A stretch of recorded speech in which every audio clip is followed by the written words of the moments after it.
Good morning, everyone. I'm pleased to call this morning's hearing to order. Today, we're pleased to welcome back Administrator Regan before our committee without his wife, without his son, Matthew.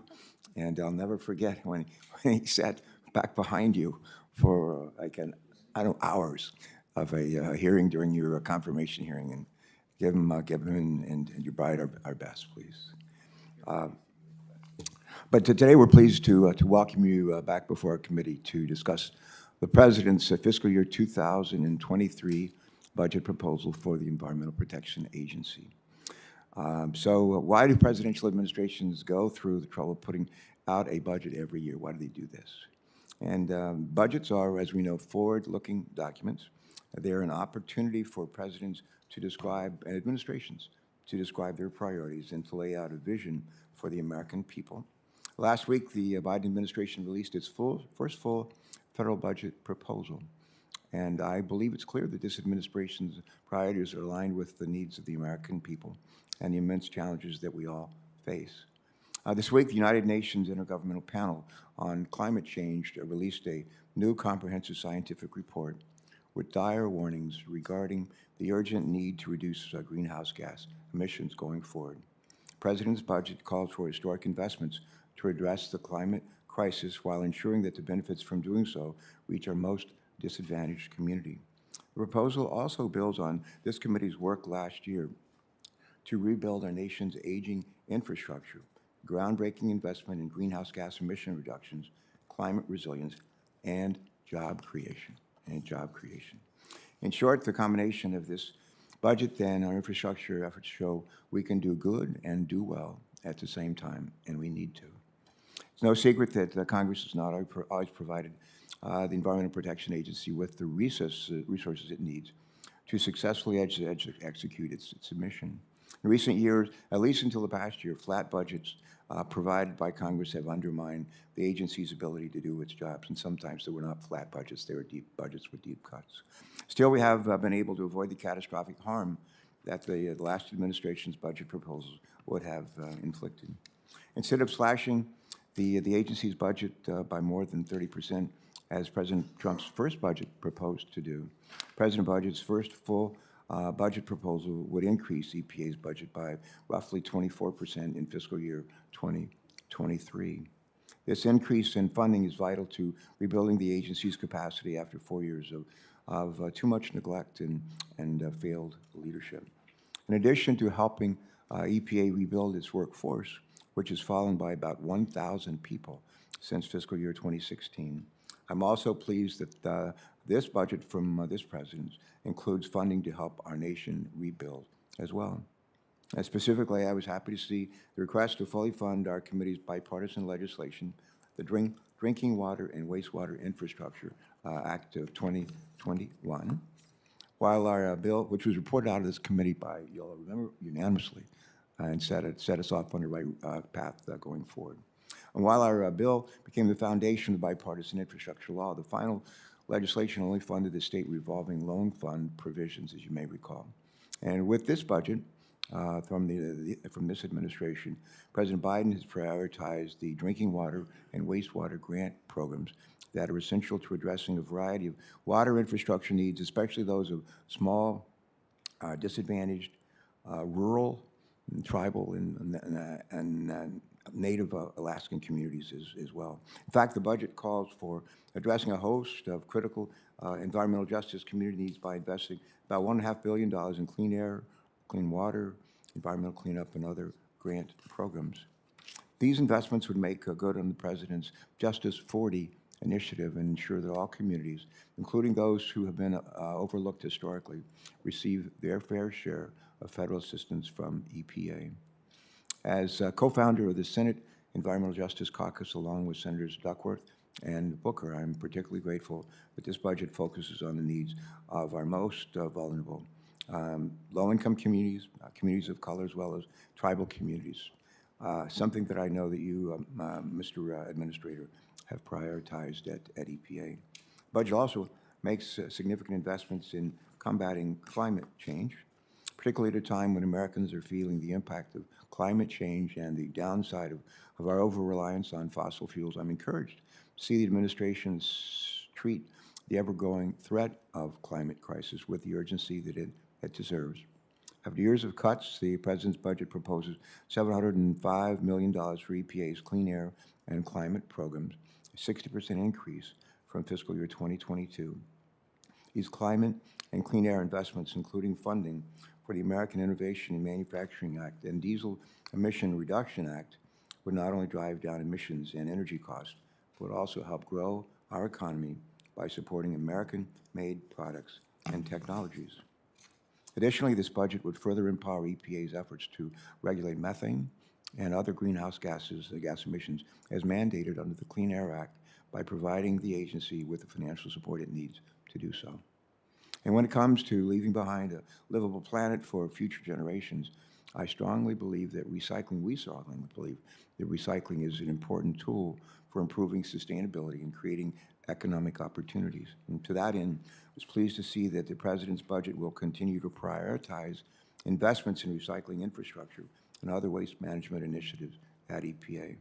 It is my hope that these additional funds will help implement EPA's new national recycling strategy, which the agency crafted, reflecting in remarkable ways the recommendations made by our committee members. You know, plagiarism is sometimes thought to be a bad thing. It can also be a good thing because you took our recommendations and they are right there in what the agencies called for doing. So thank you for that. The President's budget also acknowledges the need to address the pervasive threat that harmful toxics pose to our lives. With that in mind, I appreciate I think we appreciate the long overdue request for the funds needed to implement the Toxic Substance Control Act, much better known as Tosca.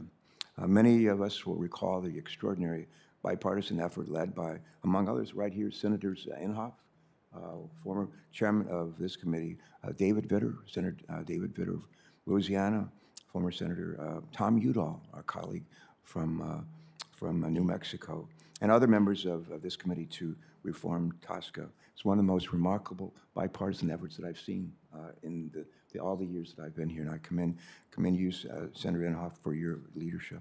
But the President asked for nearly $125 million increase to implement Tosca the way we intended when we passed the Lautenberg-Vitter Act 6 years ago, an investment we should all endorse.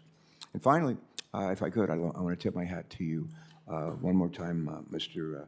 Regan, and to the hardworking experts at EPA for biting the bullet and articulating a specific, robust, and comprehensive roadmap to deal with a host of problems that PFAS chemicals create. This is an issue that our ranking member, Senator Capito, and I care about deeply. No other state has probably been affected more adversely, Senator Capito, than my native state, your state of West Virginia. And as with the Tosca, implementing the PFAS roadmap will require significant investment to keep these forever chemicals out of our air, out of our water, out of our land, out of our bodies, and out of our lives. I assure you that we will work with you to ensure that the relevant program offices have the resources they need to address this threat with the urgency and speed that our health and our children's well-being demand. Let me close by saying that I believe the President's budget represents a brighter vision of the future for our nation, one that delivers on the promise of clean air and water in every zip code and tries to ensure that every American has an opportunity to live up to their full potential. Administrator Regan, I think we're heading that direction under your leadership at EPA. I'm encouraged by that, and we look forward to hearing your testimony today. And with that, let me turn to our ranking member, Senator Capito, for her opening remarks. Senator Capito. Thank you, Mr. Chairman, and thank you, Mr. Administrator, for being here with us today. I look forward to the rest of the hearing and the questions. As an appropriator, I'm fond of saying that the President's budget is aspirational because Congress still retains the power of the purse, as we know. That's why you're here. But there is much we can learn about the direction and policies of an administration from its budget request. As we assess your agency's goals and requests for record levels of funding for next year, I have deep concerns about the actions undertaken by your agency and the entire Biden administration regarding domestic energy production and manufacturing, infrastructure development, energy exports, and operation of commodity and financial markets. In particular, it seems like we are witnessing a whole of government focus on killing domestic energy production, an effort that has become increasingly hard to understand, I believe, particularly if we see what's going on globally, as the political winds blow against policies that would make us and our allies less energy secure and contribute further to near-record inflation, particularly for gasoline. From the SEC's announcement that it will be requiring broad climate and emission disclosures from regulated companies, to FERC's pipeline policy change that was recently walked back due to bipartisan uproar, to the EPA's EGU strategy and plans to clamp down on the oil and gas sector, there seems to be a grand strategy mounted against affordable and reliable energy. At the same time, the administration enters into an agreement with the EU to ship LNG to Europe to help our allies break free from Russia. Climate czar Gina McCarthy is now saying that the U.S. climate policy is actually a fight against natural gas and infrastructure investments.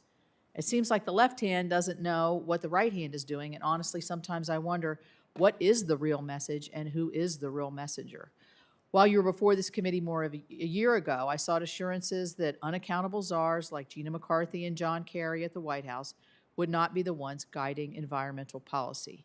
Now we are in the second year of the Biden administration, and I believe it still remains an open question. Every agency, from FERC to the Corps to the SEC and beyond, seem to be creating out of thin air and usurping EPA's role and your role as the lead agency for environmental issues.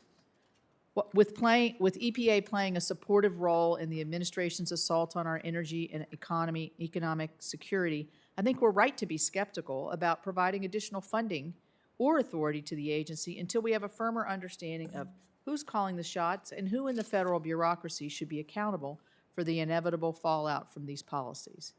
Unfortunately, sometimes I can't quite tell what EPA is up to because on this committee, despite our jurisdiction, we do not have the oversights into how EPA decisions are being made. When we talked at your confirmation hearing, you pledged numerous times to be transparent, and sometimes we found that you are, and then sometimes not so much, and to communicate with Congress on your decision-making process. It has now been 343 days, almost a year, since you committed to sending information on the Nationally Determined Contribution, the NDC, to this committee, and you have not sent that information. The American people in Congress still do not know how the administration plans to meet its climate goals of 50 to 52% greenhouse gas reductions by 2030, and what it might mean to their jobs, their energy costs, and price of goods and services during a time of already historic inflation. The NDC is not the only place where the administration is kind of hiding the ball. In November, 9 Senate committee ranking members, including myself, sent a letter to the White House asking for insight into the development and use of social cost of greenhouse gas figures. These figures have far-reaching impacts into our entire economy.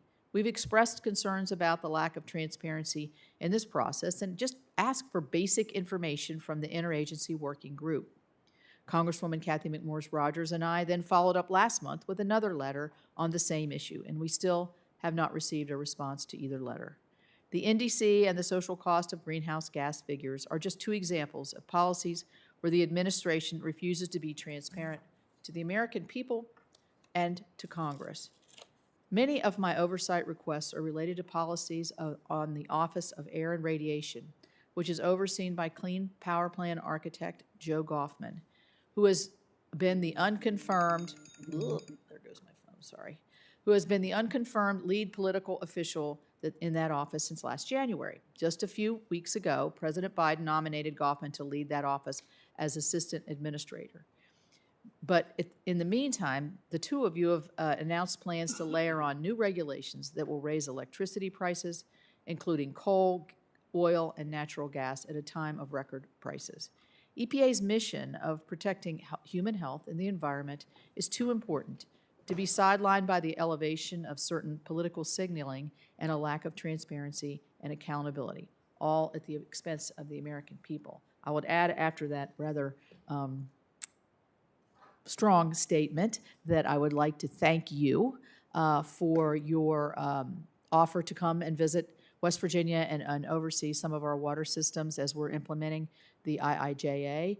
And I'm hoping that we can do that in the future and then maybe talk a little bit more about some of these issues that we might not cover in some of the questioning. So thank you again for being here with us today. Well, Mr. Regan, if you are ready, you're recognized to make your presentation. Hopefully, you'll have a chance to respond to some of the questions that have been raised by our ranking member. It reminds me of, I feel like deja vu, like going back 4 years ago. We had the same kinds of questions from the last administration for their failure to respond in the time. What does they say? Consistency is a hobgoblin or something. All right, Mr. Secretary, you're on. Well, Thank you. Chairman Mr. Carper, Administrator, you're on. Chairman Carper, Ranking Member Capito, and members of the committee, I appreciate the opportunity to appear before you today to discuss the bold vision laid out in the United States EPA's proposed fiscal year 2023 budget request. In this request, we lay out an ambitious and transformative plan for EPA with the goal of a healthier, prosperous nation where all people have access to clean air, clean water, and healthy communities. President Biden's proposed FY 2023 budget request for EPA provides $11.9 billion to advance key priorities, including tackling the climate crisis, delivering on environmental justice and equity, protecting air quality, upgrading the nation's aging water infrastructure, and rebuilding core functions at the agency to keep pace with the growing economy. Over the last year, we've made important progress toward many of these goals. I'm proud of the foundation we've laid and the partnerships that underpin our success. But there's still so much more work to do to ensure that all children have safe, healthy places to live, learn, and play, and to build stronger, more sustainable economic status, and to advance American innovation and ingenuity. Put simply, investing in EPA is an investment in the health and well-being of communities we serve, and in the economic vitality of this great nation. I've had the privilege to visit many communities in your states and see firsthand the environmental and public health challenges many of your constituents continue to face, from unprecedented flooding events to crumbling wastewater infrastructure. I've spoken to mothers whose children have been lead poisoned. I've met with people who are living with toxic waste in their backyards. I've seen conditions that are simply unacceptable in the United States of America. From investing in our nation's climate resilience to cleaning up contaminated land, there is no shortage of critical work to be done. Members of the committee, EPA is up to the task. We are eager to work with all of you to deliver for our fellow Americans and to secure our nation's global competitiveness. But we need your support. Both the urgency and economic opportunity presented by climate change require that we leave no stone unturned. The 2023 budget invests $773 million towards tackling the climate crisis and reaping the benefits that come with it: healthier communities, good-paying jobs, and increased energy security. The communities hit hardest by pollution and climate change are most often communities of color, indigenous communities, rural communities, and economically disadvantaged communities. For generations, many of these vulnerable communities have been overburdened with higher instances of polluted air, water, and land. This inequity of environmental protection is not just an environmental justice issue, but it's a civil rights concern as well. For fiscal year 2023, EPA will expand upon the holistic investments made in environmental justice and civil rights to reduce the historically disproportionate health impacts of pollution in communities with environmental justice concerns. Across the budget, EPA is investing more than $1.4 billion to advance environmental justice, clean up legacy pollution, but create good-paying jobs while in the process. Across the country, poor air quality affects millions of people, perpetuating harmful health and economic impacts.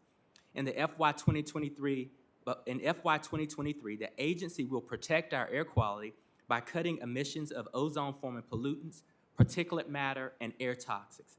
The President's budget includes $1.1 billion to improve air quality and set standards that reduce pollution from both mobile and stationary sources.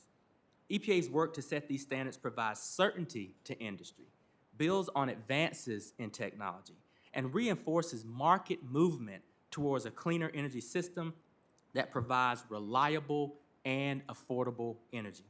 A thriving economy also requires clean and safe water for all. Although progress has been made, many still lack access to healthy water, face inadequate wastewater infrastructure, and suffer the long-term effects of exposure to lead pipes. America's water systems are also facing new challenges, including cybersecurity threat, climate change, and emerging contaminants like PFAS. The budget proposes more than $4.1 billion to upgrade drinking water and wastewater infrastructure nationwide, with a focus on underserved communities. This investment builds on the historic investment of the Bipartisan Infrastructure Law. The FY 2023 President's budget positions the EPA to create durable environmental policy that sets our nation on a path to win the 21st century. It will allow us to meet the pressing needs faced by millions of Americans and fundamentally improve people's lives for the better. Thank you for the opportunity to be here today to submit this testimony for the record, and I look forward to our continued partnership, our achieved success, and yet the ambitious, necessary goals that we all are tackling. So thank you, and I welcome your questions. Thanks again for joining us. Thanks for your opening statement, and thanks for your willingness to respond to our questions. I think if we're all honest on this committee, and I think we are all honest on this committee, we would admit that there have been times when we've been approached by constituents and said, I wrote you, or I called your office. I never got a response. I hate that. And we have put in place, like 20 years ago, a system that just makes sure that that doesn't happen. I don't remember the last time somebody said that to me in the state of Delaware. And I would just ask you to make sure the idea that the ranking member here is talking about not getting a timely response to probably tough questions. That's not acceptable. The other thing I'd say, we appreciate very much your visit to Delaware last year. And while you couldn't be with us for long, we're just grateful that you came. I had asked you to put at the top of your to-do list going to West Virginia, my native state. They're looking forward to seeing you. I don't think you've been there as administrator, and if you've not, please do that. The President has requested $124 million in the hiring of, I think, about 450 additional people to implement the Frank R. Lautenberg Chemical Safety for the 21st Century Act. That law was a significant bipartisan achievement of this committee that involved many of us literally around this dais when it passed about 5-6 years ago now. And despite the previous administration's failure to request funds to support its implementation, EPA professionals have worked extra hard to meet the aspirations and the mandates of the Act. My question, would you describe for us the resource challenges that Tosca program is currently facing and how the agency plans to fulfill its obligations under the Lautenberg Act if Congress appropriates this sizable increase in resources requested by the administration? Well, thank you for that question. You bet. Mr. Chairman, and unfortunately, as you mentioned, the last administration never asked Congress for any additional resources. I recall that all too well. This committee showed outstanding leadership when it reformed Tosca in 2016. And unfortunately, the last administration missed 9 of the 10 deadlines for the chemical risk review evaluations. In the meanwhile, for us, the workload has doubled. We have 20 risk evaluations to do, 10 rules to write, but we're still working with the same budget that we had with the broken law.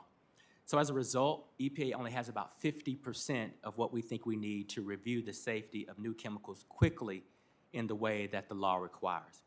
The 2023 budget reflects what we actually think it will take to implement the chemical safety law in the way that Congress, industry stakeholders, and the American people expect and deserve. So we're going to put those resources to good use. We're going to make up for some lost time, and we want to keep pace with what Congress requested that we keep pace with. Throughout my time in public service, I hear one consistent ask from the business community. My guess is if we went up and down the line here in this committee, they'd probably pretty much say the same thing. Doesn't matter if it's a small business, doesn't matter if it's a Fortune 500 business. I hear the need for federal government to provide predictability, and certainty, not just the federal government, state and local governments as well. Businesses need that predictability and certainty in order to thrive and grow, to make long-term investments and decisions. That's true across the federal government, especially at EPA. The last administration did little, if anything, but provide EPA regulatory certainty for industries and starved EPA, as we said here, of the resources it needed to fully function and process applications and permits in a timely manner. My question is then, please tell us how this budget for EPA will be good for the environment and public health and good for predictability and certainty for businesses that desperately need it. Go right ahead. Well, you know, Senator, I've spent most of my time, or at least attempted to spend most of my time, out from behind the desk in Washington, D.C., and focused on the needs of the American people. And in my meetings with many of the members in their districts, many of the CEOs of these industry, we all recognize that volatility and a lack of certainty is not good for long-term investments. And so what I've done is I've met with the CEOs of many of these industries, the power sector, the automobile industry. They're making tremendous investments in new technologies and a clean energy future, but they're making those investments with an absence of certainty in terms of a regulatory future. So what we've done is with the light-duty vehicle and car standard, I spent time with the CEOs of the companies. I spent time with the unions. I spent time understanding their needs, where their investments were going, and we crafted a rule that we believe was complementary to where the market was going, but provided some rules for engagement. We did the same thing with HFCs as I met with the CEOs of many of those companies. And we're doing the same thing now as I meet with the oil and gas industry around the methane standard. The reality is that the technologies are there. The market momentum is there. What these CEOs have asked me for are conversations, transparency, and to present rulemakings in a way where they can make responsible decisions as they make investments. And so with the power sector as an example, the CEOs have asked me, is there a way you can not darken our doorstep one rule at a time, but prevent us with a suite of rules that are upcoming so we can take a look at the compliance obligations, the investment opportunities, and whether or not we double down in current investments or invest in the future.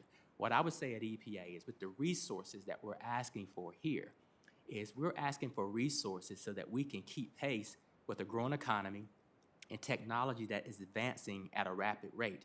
We want to provide rules for the road and certainty so that we can have our companies making the long-term 5, 10, 20-year investments that they are desiring to make. Great. Delaware is, most people don't think of Delaware as a rural state, but we raise a lot of chickens and corn and soybeans and you name it. And we have an electric co-op, the Delaware Electric Co-op, which is part of a regional cooperative working with other states to meet our utilities, electricity needs, and gas needs.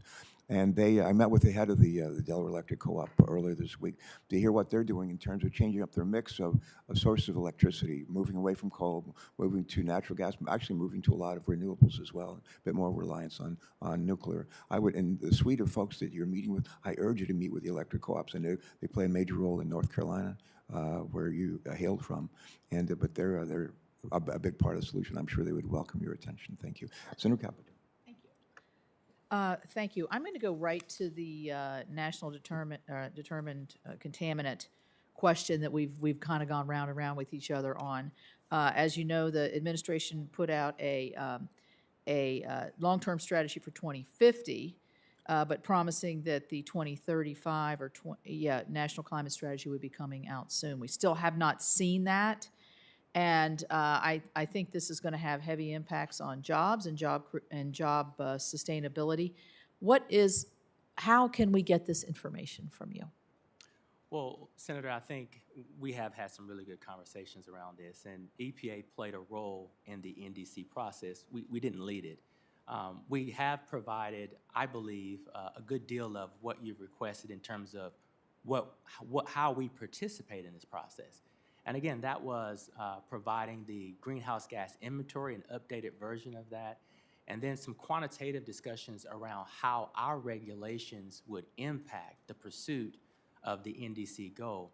What I would say is I pledged from the beginning to follow the science and follow the law, and I think that what the law requires of EPA is not to prejudge or predict where any of our regulations would go in terms of emission reductions or control technology choices. And so what you have actually seen over the past year with our finalized rule for HFCs, our finalized rule for light-duty vehicles, our proposed rules for methane, our proposed rule for heavy-duty vehicles, that's where that analytical rigor, that qualitative analysis happens. And we would be more than willing to sit down with you and your staff and walk you through. Well, we've asked for that, and we haven't received that ability to have a full-out briefing on this particular thing. Numerous times asked for that, particularly in this. What I'm trying to get at, and you alluded to it, but is when you say that you've talked about the impacts and how you're going to reach this this level of emission control. Who in reducing the emissions, who's going to lose the jobs here? Because we know that's what's going to happen. You know that's what's going to happen, and you know the frame of mind of which I'm coming from, an energy state, an energy not just producer, but also our power sector is very heavily reliant on what we produce in our own state. So we know in order to reach these goals, along with what's going to happen in the EGU strategy, that oil and gas and coal are going to be at the tip of the spear here. Would you not agree with that? I would say that in my conversations, and I just can only go on my conversations with the CEOs of these power companies, they've indicated that for the past decade that the market has been driving them to make investment decisions, and that they've had to make those with a lack of certainty. Just in year 2021 alone, investments in new capacity, 80% of that was in solar, wind, and battery storage. Those investment decisions were not and have not been driven by EPA regulation. Those were investment decisions driven by the market. What they've asked us for so that they can make longer-term investment decisions is if there are regulations that are coming from EPA for air quality, for coal ash storage, for water quality, that I be accommodating in a way, if possible, to align some of these timeframes so that when we present these regulations, they're looking at these regulations in one fell swoop and not one at a time, because they want more certainty. API and the chamber and the oil and gas sector says, before I arrived and since I've been here, we need a regulation on methane. What they've asked me specifically to do is to not codify a regulation or put a regulation in place that codifies outdated technology. They want to be able to take advantage of new data models, and they want to be able to take advantage of robots that can walk along these pipelines, drones, satellites. So we have to design a regulation that meets the moment of this technological revolution. I get that, but that's what they've asked us for. Okay, okay, but you're still not telling me how to get to the administration's aspirational carbon emission goals, how any of those industries and how those CEOs are telling you. I'm not anti-renewable. I'm good with that. That's great. But you have to be reality. Let's look at what's going on in Europe right now. I mean, you have to have base load energy. And that comes from nuclear, natural gas, or coal. I mean, our coal in West Virginia is like gold over there now. And so I do want to follow up, but I'll go ahead and stop here, and then we'll have a second round. But thank you. Okay. Before I turn to Senator Cardin, most of us up here on this dais had the opportunity to meet with European ambassadors a couple of weeks ago who were in the Capitol. And I asked the German ambassador if he had any advice for us as we thought about what to do with our aging nuclear plants. Should we shut them down? Should we get rid of them? And, in Germany, my family, my dad's side is German, but in Germany, they've closed a bunch of their nuclear power plants so that they would have the opportunity to buy gas now from Russia. Not too smart. We got to be smarter than that. All right. Ben Cardin, you're on. Thank you, Mr. Chairman. But before I do, I need to ask a unanimous consent you're- request. No, I'm not. I thought you Unanimous, used my it's time. not on your time. Unanimous consent request to place materials into the record demonstrating the investments and goals of electric utilities to reduce greenhouse gas emissions. You didn't lose any time, I promise. Thanks. Then I won't object to your request, that's fine. Administrator Regan, welcome. It's nice to have you here. I joined the chairman and thank you for your cooperation with the stakeholders of Maryland. I hear just positive comments from our state and local officials and our private sector officials about the ability to work with EPA. So I thank you for that. We have a good relationship. On Monday, I was with the commander of the Army Corps of Engineers, Baltimore District, where we announced $84 million that will be available to deal with the restoration of Mid-Bay, the islands of Barron and James Island in the Chesapeake Bay.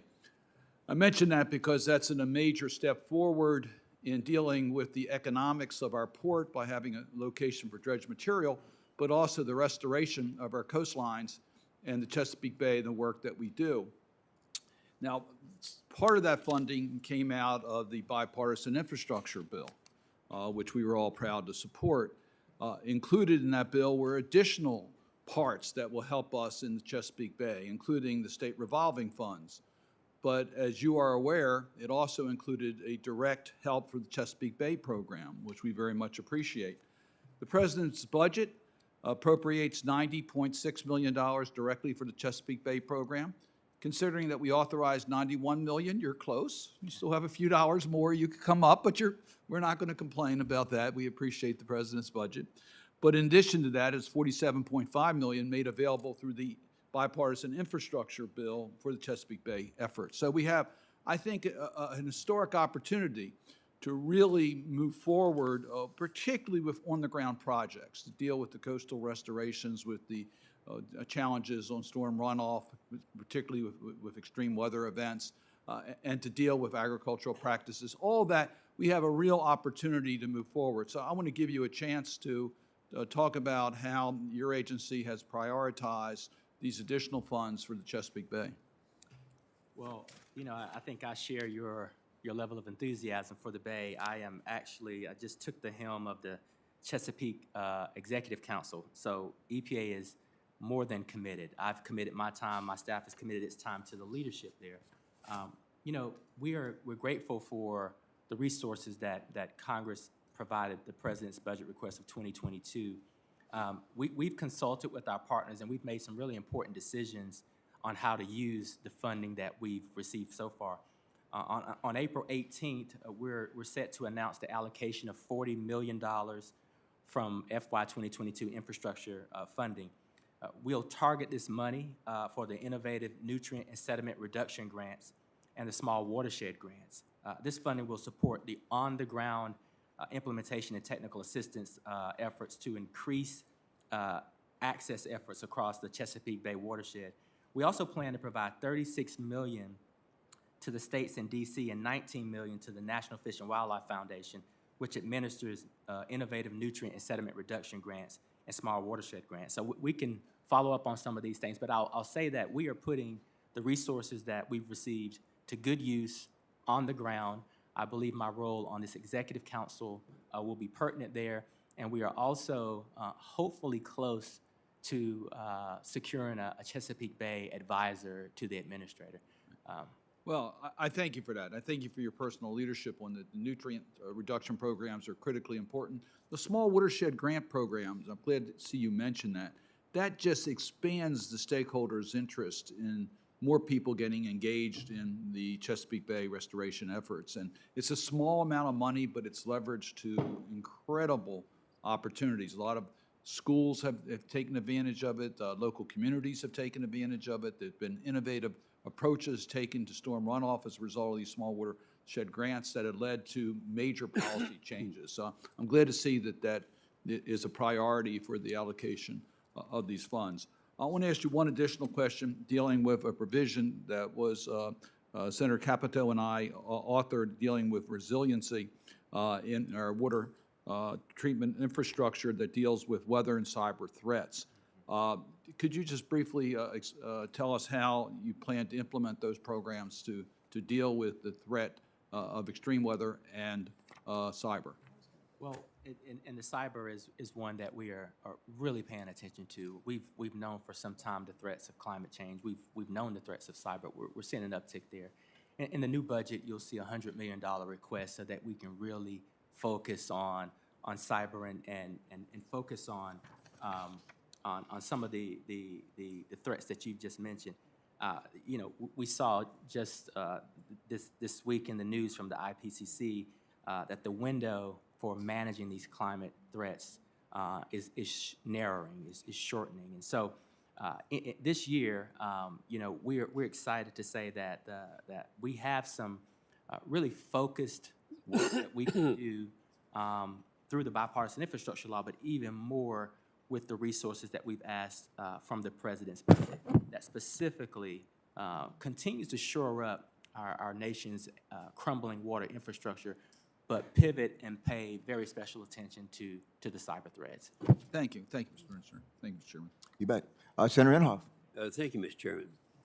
The Reagan administration, well, first of all, let me thank you for the time that you and I have spent together to try to get used to each other and what we're doing and what we're trying to accomplish. And, one of these issues has been ongoing for decades, and that is at least 60 years that I know, because I've been involved in aviation that long, that it's removing lead from avgas. And I think I speak for all members of this panel that want to see a safe and smart transition and are working toward that. However, I remain concerned that the EPA's impending announcement of a proposed endangerment finding the transition to an unleaded fuel could be put in jeopardy before it gets started.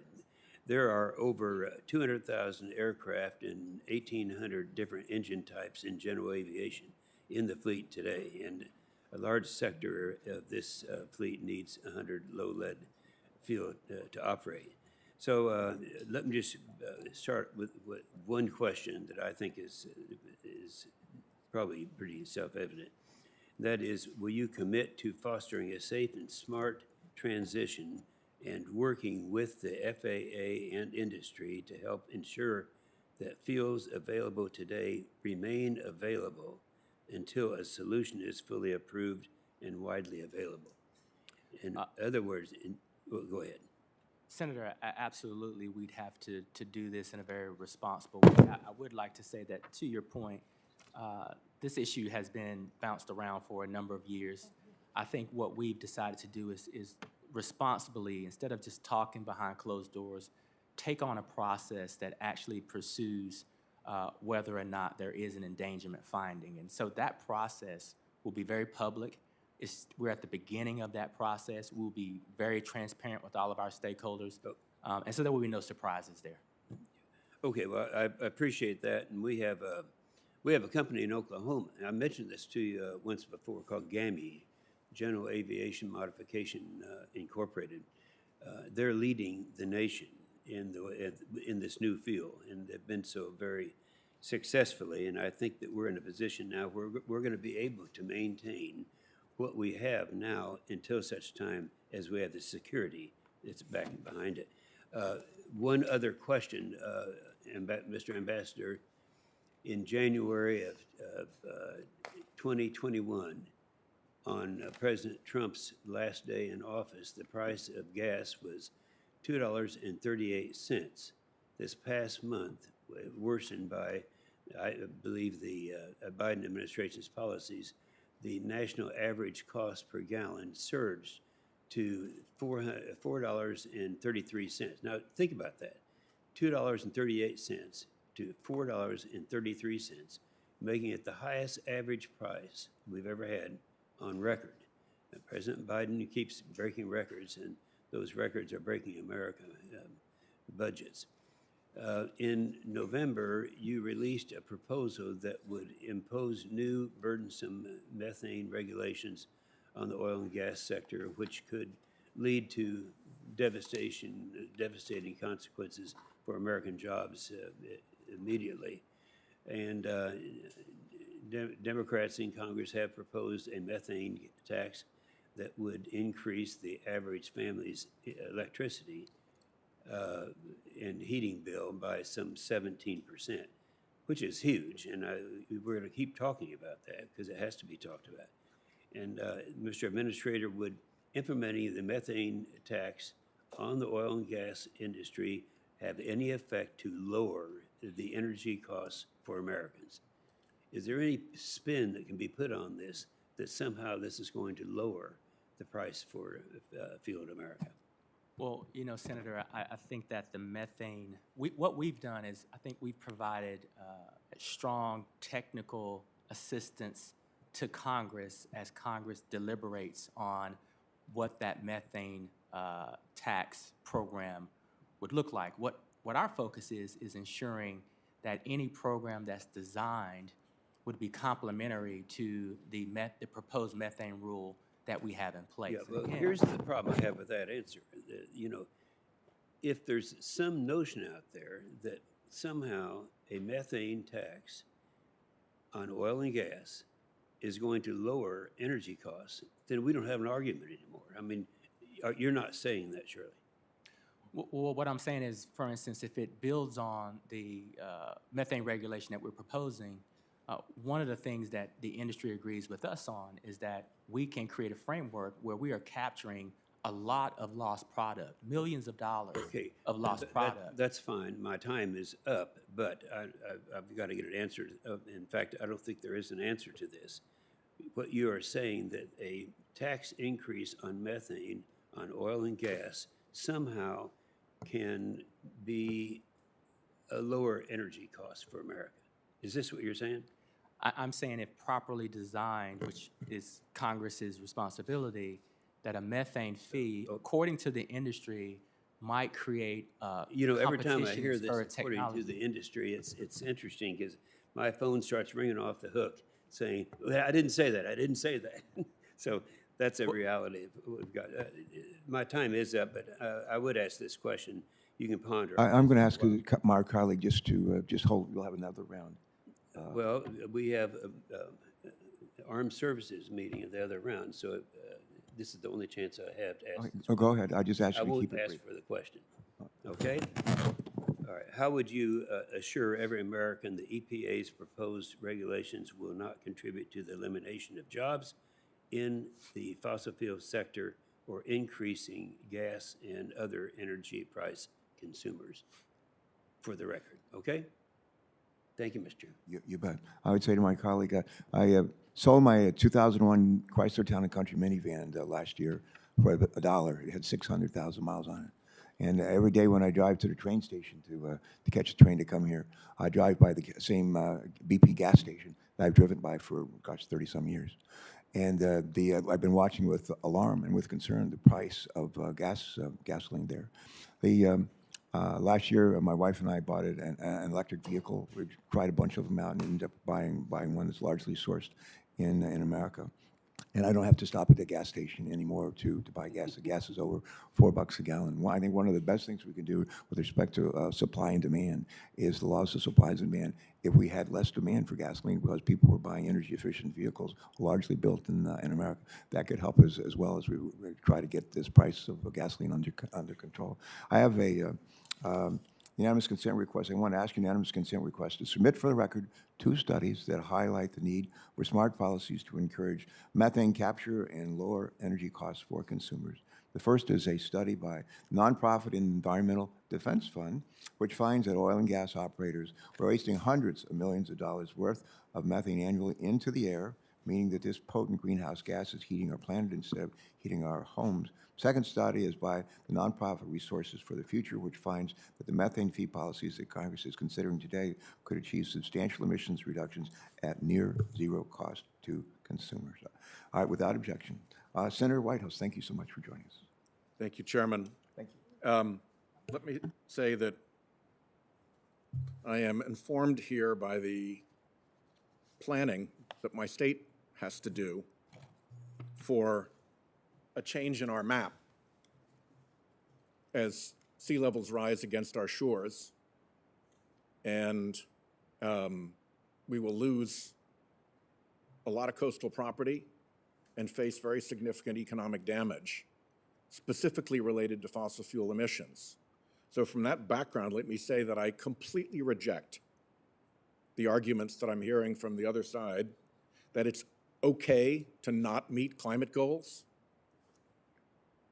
or that the oil industry is not responsible for gas prices, or that oil and gas can ever achieve energy independence, or that cheap and abundant pollution is ever a good thing. I reject all of those propositions completely, and I also reject the proposition that the fossil fuel industry shouldn't change. The map of my state should change. So we come from very different perspectives in this regard. And from that perspective,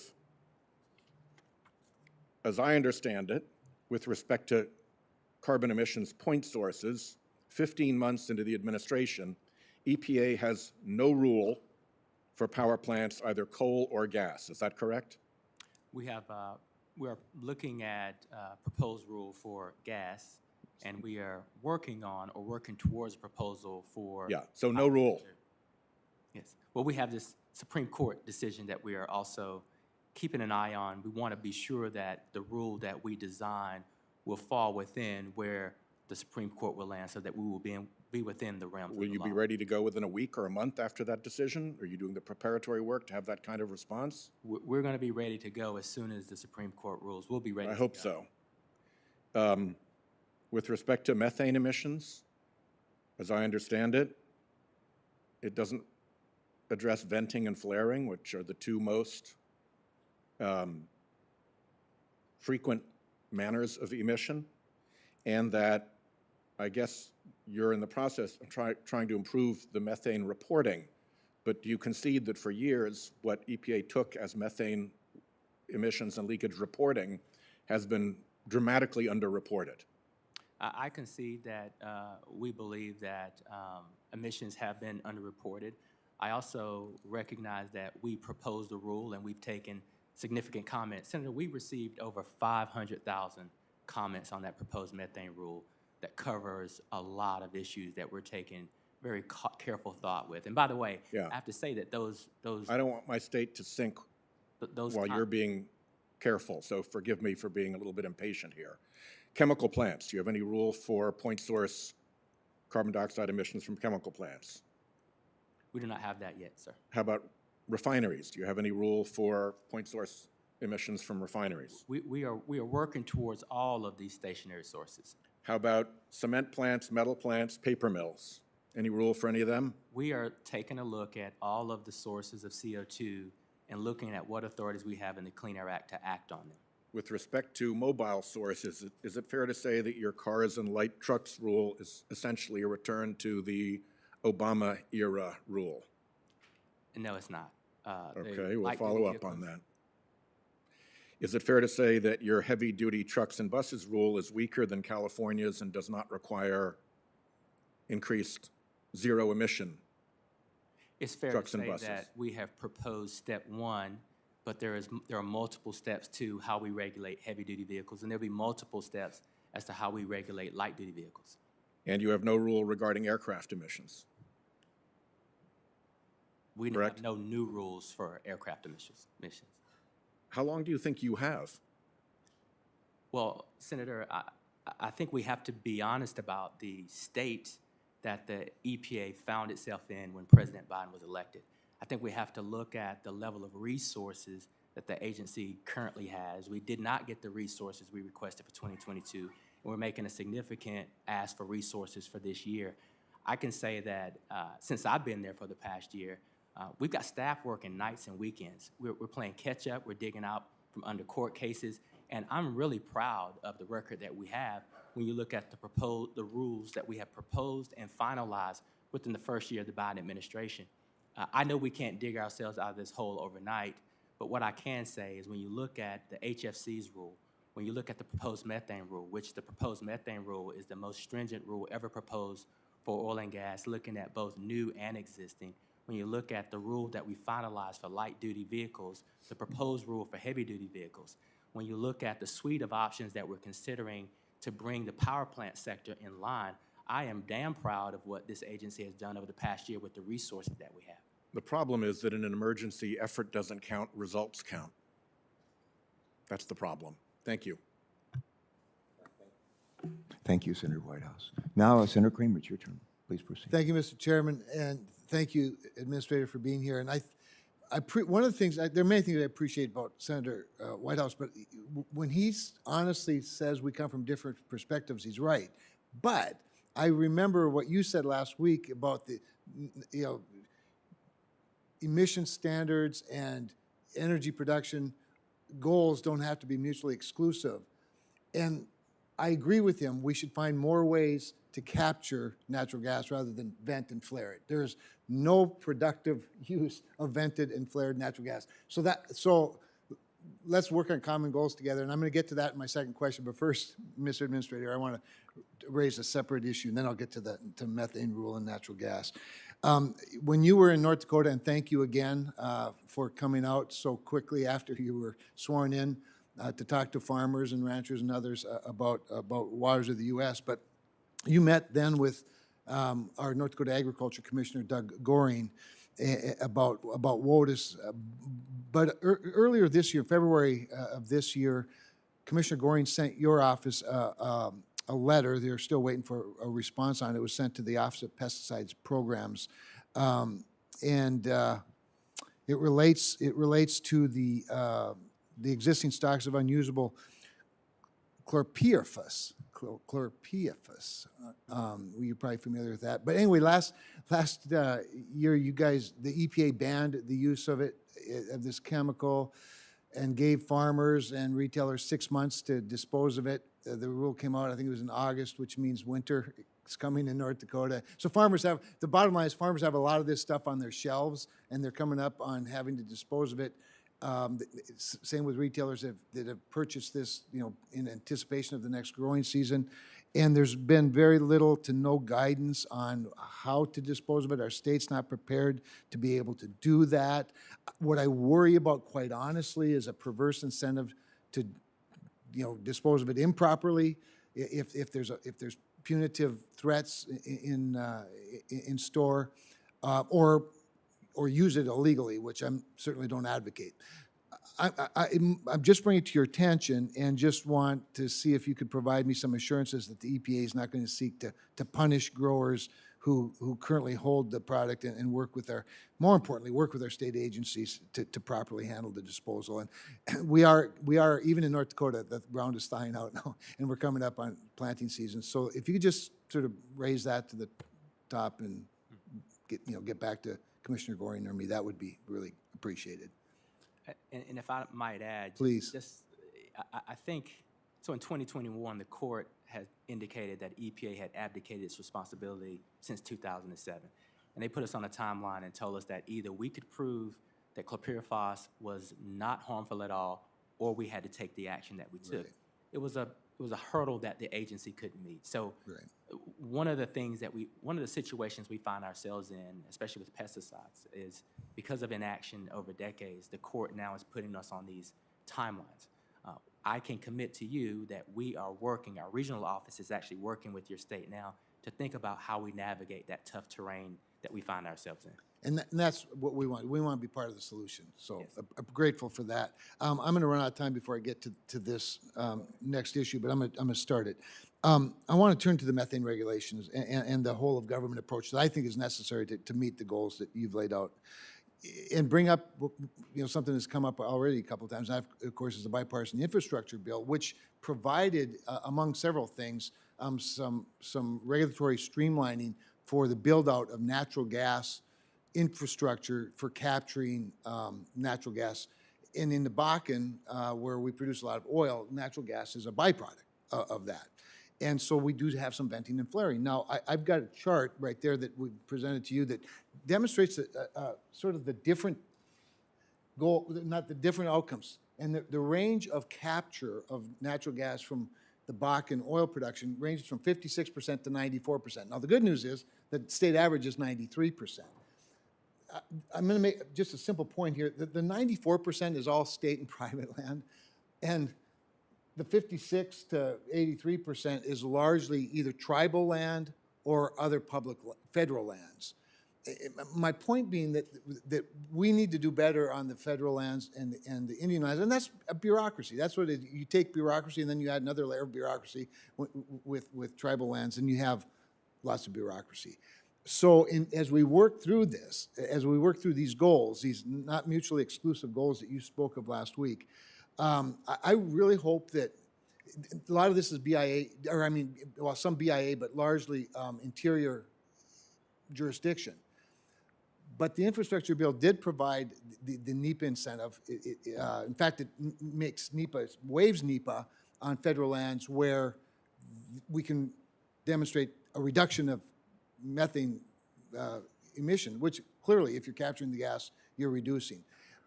If you would, I just want to make sure that the whole of government's working together, that you're consulting with Interior or that they're seeking your assistance, because I think we can get to these goals that Sheldon Whitehouse and Kevin Kramer both have, that you have, and get the courts off your back and do the right thing with a product that's more valuable being used than being flared or vented. Yes. How's that for, I almost did it under 5 minutes. At least it was under 6, Mr. Chairman. A for effort. I did my best, thank you. If I get an A for effort from him, it's a good day. Well, I can assure you on Gra- that Grading on a topic- curve. I can assure you on that topic, DOE, Interior, EPA, CEQ, we're all looking at all the resources that we have, our regulation, to be sure that we're going in the same direction. Appreciate it. Thank you. Yeah. Thanks, Mr. Chairman. And next is Senator Markey. And next, Senator Lummis, you would be next in line normally. Senator Padilla, who's joined us on WebEx, has asked if he could possibly go ahead of you, and that would be very, very kind of you. Thank you so much. Senator Markey. Yeah, great. I love being on this curve. Everyone's averaging, Yeah, right. everyone's averaging A plus. everyone's averaging 6.5 minutes, but it's really 5. Okay, so we're in Congress. So the work done by the EPA and Department of Transportation in improving the fuel economy standards of the vehicles which we drive to back out imported oil, reduce greenhouse gases. Excellent work, making up for the 5 years that we lost because of Donald Trump. The problem is that we import 600,000 barrels of oil a day from Russia. All that money was going to Putin, $20 billion a year, and we lost 5 years because of Trump, because we put 70% of all the oil we consume into gasoline tanks. So that was a huge blow to our country that Trump imposed, and we're glad that you promulgated the new rules. The DOT has promulgated new rules, but we're way behind where we should be.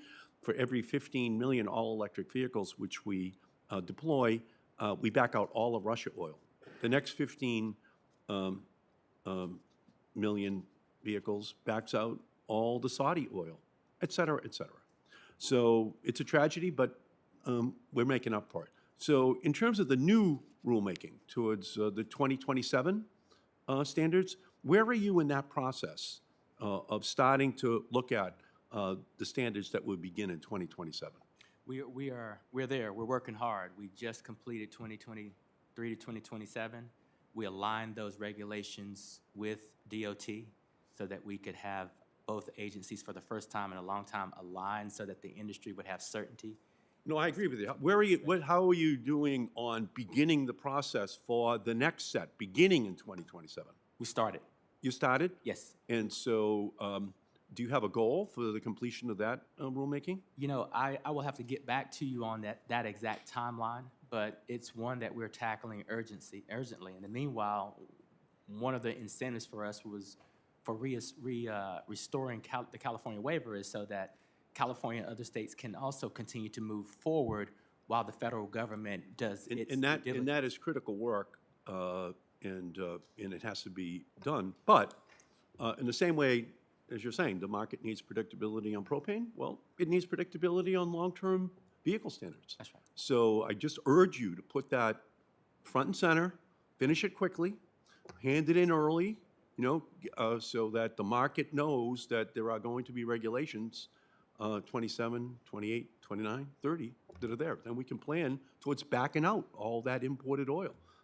And the best way to do it is just, to unleash our private sector to be able to do it, but they need predictability. The question of environmental justice is very important as well. Talk about a little bit about deploying more local air quality monitors and environmental justice communities, if you would. I know you're committed to that. Can you talk about where you are right now? We are. We're thankful for the $100 million that Congress awarded to EPA through the American Rescue Plan $50 million for enhanced air quality monitoring, $50 million for environmental justice projects. And in this budget of 2023, we're also asking for or requesting a $100 million increase to develop and implement community air quality monitoring notifications.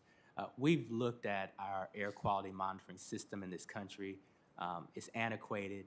It's not technologically up to speed in a way that we believe is most protective of our communities. So we've mapped it out. We know where we need more monitors. As a matter of fact, I've been meeting with the states. I just met with 45 of the 50 state secretaries just this past Monday. In these states, we know where we lack adequate air quality monitoring, and we're going to continue to identify those areas and put those monitors in those places first if we are fortunate enough to get these resources. Obviously, that's key because you can't solve a problem if you don't know where it is. So getting all that information, doing the environmental justice mapping is absolutely imperative. On toxic substances, what are you doing right now in terms of remediating the dangerous PCBs present in schools and childcare facilities, and how can Congress help support those efforts in the 2023 appropriations process? You know, it's my understanding that the Get the Toxic Substance Out of Schools Act, a bill authorizing grants and technical assistance under Tosca to remove chemicals like PCB from schools, is alive and well, and I believe our EPA Region 1 and under the leadership of Michal Friedhoff have engaged. What's that name again? I'm sorry. Okay, I'm sorry. Are actively engaged with Senator Sanders and your staff to be sure that we can strengthen that and have it as innovative and as impactful as possible. Thank you for that, and you have a great team working on that issue. Thank you, and I yield back the balance of my time. And if I might, I Yes, do have please. an answer for you. Uh-oh. For model year 2027, it looks like we will have it proposed by the year 2023. By 2023? Yes, That we'll have is it proposed great by news 2023. for the automotive industry. Gives them the predictability which they so desperately need and that they call for. Thank you. Thank you, Mr. Chairman. Thank you, Senator Markey. Alex Padilla has joined us by WebEx. I want to thank Senator Lummis for allowing him to slip ahead. Alex, if you're there, please go ahead. Thank you, Mr. Chairman. Appreciate the accommodation. As I think all my colleagues can appreciate, we have a HISGAC markup in a few minutes, so I will submit most of my questions afterwards for the record, but wanted the opportunity to raise at least one issue with Mr. Regan today. You know, just last week, scientists from NOAA and Princeton University published new research modeling the impacts of wildfire smoke in the West.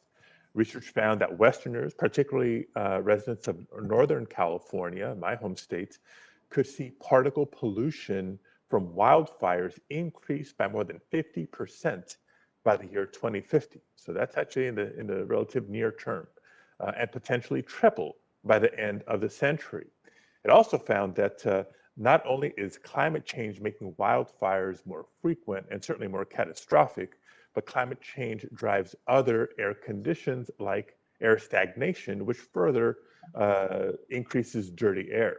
Now, the state of California and the federal government in partnership have made a lot of progress to ensure that our communities can breathe clean air, like working in partnership to cut air pollutants from vehicles.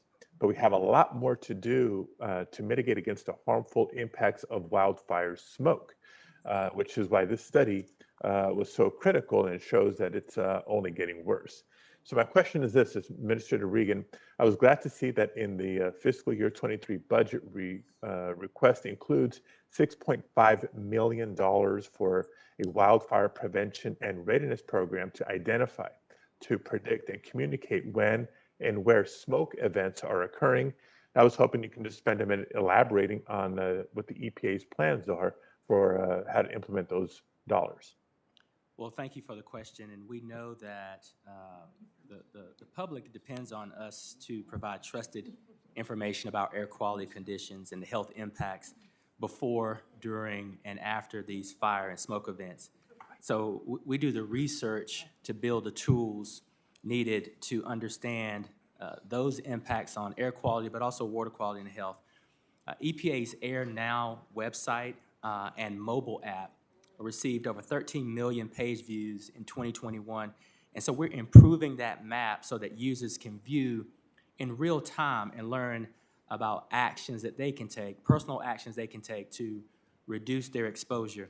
We're also working on improving notification, planning, and when feasible, advanced notice of smoke events.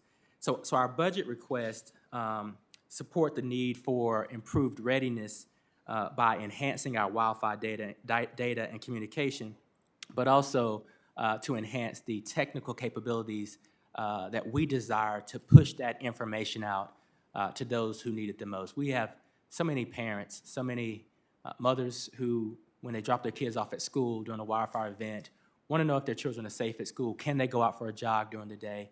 We want to be able to provide that data in real time so that families don't have to have their entire lives altered during and after these wildfire events as it relates to the smoke inhalation and impacts to public health.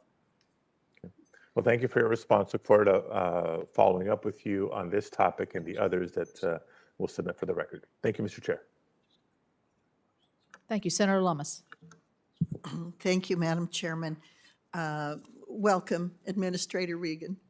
I want to talk, as did Mr. Padilla, about some air issues. In 1977, Congress added Section 169A to the Clean Air Act. That section established as a national goal the prevention of any future and the remedying of any existing impairment in visibility in mandatory Class 1 areas, which impairment results from man-made air pollution. In 1999, EPA issued its first regional Haze rule, requiring states to submit plans that include measures necessary to make reasonable progress towards meeting the national visibility goal. The rule's been amended a couple times, and EPA is in the process of receiving, reviewing, and acting on the second round of state Haze plans. So this is a program to improve visibility. Is that correct, Administrator Regan? Yes. So would you agree that visibility continues to show improvements in our nation's Class 1 areas? And in fact, visibility has significantly improved in most of the West. Is that correct? I believe that's correct. Well, thanks for your answers. You know, I'm a little concerned that this administration is turning a program that was clearly intended to address visibility instead as a means to advance climate goals, which Congress has never given EPA the authority to do. The focus should be on visibility. Thank you. So another question on ozone transport. The EPA claims that it's committed to return scientific integrity to the agency, but in 2015, under President Obama, the EPA said in the Federal Register that the EPA would not apply the Cross-State Air Pollution Rule, or CASPR, without first evaluating additional criteria specific to the West. They recognized that applying a primarily eastern state program on the West required additional analysis. Some of the differences between East and West, one of which was just acknowledged by Mr. Padilla, includes wildfire ramifications, background concentrations, altitude, topography, meteorology, international contributions from Asia and elsewhere. So what Western-specific ozone transport studies has EPA completed since that 2015 proposal? I'm not quite sure if I understand the question in terms of, are you looking for a specific study or are you looking at the way we approach the program? Because I think the program has been approached as a nationwide program. So taking a look at all of the data that we've collected from 2015 up until to date, and then looking at what the Clean Air Act is requiring that EPA do in terms of reducing that ozone pollution, I think that's what you're seeing in the rules that we're proposing now. Are you aware of any Western-specific ozone transport studies? And if you're not, that's fine. I'll submit this in writing to you so you can go and check with your, Sure. What I can say is staff? we have considered the latest and greatest science data, and so my assumption is if there is a specific study out there, we've considered it, but more importantly, I think we've considered all of the data, especially peer-reviewed or data with scientific integrity, as we've decided to make these decisions. Okay, well, and I am anxious to find out whether EPA engaged stakeholders to participate in and review any such studies. It sounds like they have. So I'll just submit in writing a little request to look at some of the Western-specific data. So thanks on that. Okay, now I want to talk a little bit about a small refinery exemption. So right now, on the other side of the Capitol building, there's a hearing in the House Energy Committee talking about oil and gas prices at the pump and blaming the oil and gas companies. So we've kind of gone from listening to some in this administration saying first they don't control the price of gas, then they say President Putin's Putin's responsible, and now oil companies are responsible. I'm having trouble keeping straight who's responsible. Now, President Biden has said he will use every tool at his disposal, and he'll work like the devil to bring prices down. So I want to make a suggestion of something that would help. Rather than asking dictators like Maduro in Venezuela or Iran that shouts death to America to produce more oil, has the EPA considered simply granting relief under the RFS program? Because analysts are saying that that adds somewhere between 30 and 50 cents a gallon. And it would be an easy way to quickly relax and relieve gas prices. Has that come up? Well, I think what I would say, two points. The first is would say I'm not quite in agreement that this relief would have that impact on gas prices. But what more importantly, I'd like to point to the law and what the law specifies in terms of SREs. And I think we've learned in the past 4 to 6 years where the agency actually has legal authority to give these SREs. I think the 10th Circuit recently spoke on how we look at these economic hardships and who qualifies for these SREs. And so, I would say that the agency has taken a very close look at SREs and what flexibilities we have and what we've learned from the past in terms of what the courts have told us we can and cannot do. Oh, Well, thank you, Mr. Regan. I'm over time. thank you. I wish other agencies, by the way, would pay attention to their legal authority, like the requirement that the Department of the Interior shall issue oil and gas leases every quarter. Anyway, Thank I yield back. Yes, Senator Duckworth by WebEx.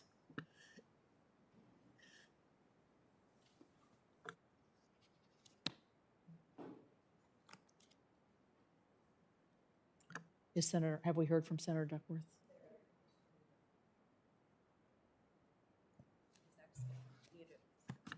She's accidentally muted herself. She's muted, so we're unmuting her. Or she's unmuting herself, I hope.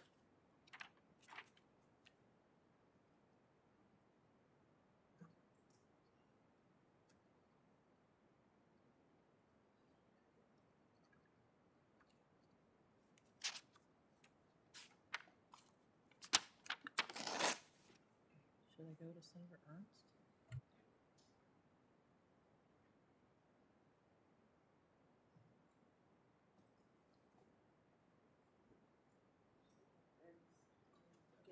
Senator Ernst, we'll go ahead if you would. I appreciate it. Thank you very much, Madam Chair, Ranking Member, Chair. Thank you very much, and thank you, Administrator Regan, for being with us today. And And I'm going to come at the RFS as well as a method of relief for our consumers this summer. Maybe a little bit different than Senator Lummis, but with the gas prices that are sky high out there and the administration stating they want to do absolutely everything they can to bring down the cost to our consumers. E15 actually is the most affordable or often the most affordable option that exists for consumers at the pump.